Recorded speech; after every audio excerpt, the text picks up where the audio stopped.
పెద్దవాడు బాగా ఐడియా ఉందా మీకు? అవును సార్, నేను విజయవాడ పనిచేశాను. ఆ లో బ్రిడ్జ్ ఉంది కదా, వీళ్ళు 1 టౌన్ నుంచి 2 టౌన్ వెళ్తున్నారు.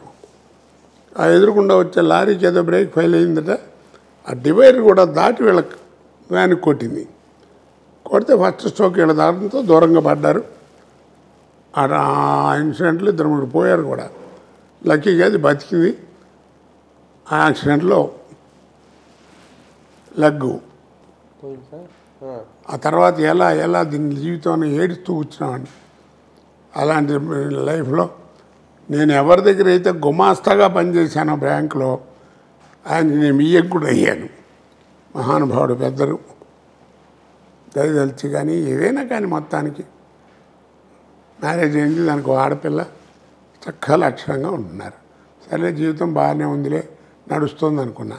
మీకు తెలుసు కదా మా అబ్బాయి, వాడు ఎగిరిపోయాడు.